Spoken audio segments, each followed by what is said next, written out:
Is this the beginning of the end for Benjamin Netanyahu? A recent survey found that 80% of Israelis hold their prime minister personally responsible for failing to prevent Hamas's horrific terror attack. Another survey found trust in the government at a 20-year low. Even before this attack, there were calls for the prime minister to resign, with hundreds of thousands taking to the streets for weekly protests against, among other things, his government's judicial overhaul. Since the October 7 attack, those calls have grown louder. Netanyahu has prided himself on being Mr. Security, but the deadliest attack in Israel's history happened on his watch, and Israelis are angry, not only by the fact that it happened, but also by how he's handling the aftermath. The families of the more than 200 hostages being held in Gaza are furious. Many of them say he's prioritizing military aims to rid Hamas over getting their loved ones out alive. And he's been heavily criticized for not accepting responsibility. Various Israeli officials have publicly taken blame for the state's failure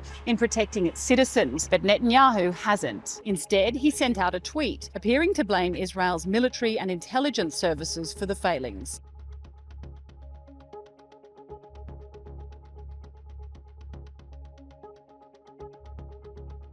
The backlash was so severe that Netanyahu deleted the post and then apologized for sending it. Israelis are largely united in the government's aim to rid Hamas from Gaza, but they don't think this is the government to do it. It's unlikely Netanyahu will respond to the calls for him to resign, and it's widely believed he'll hang on for the duration of the war. He's long been seen as a political survivor, someone who for more than 2 decades has managed to come out on top despite scandals and crises. But once the war is over, his days in office could be numbered.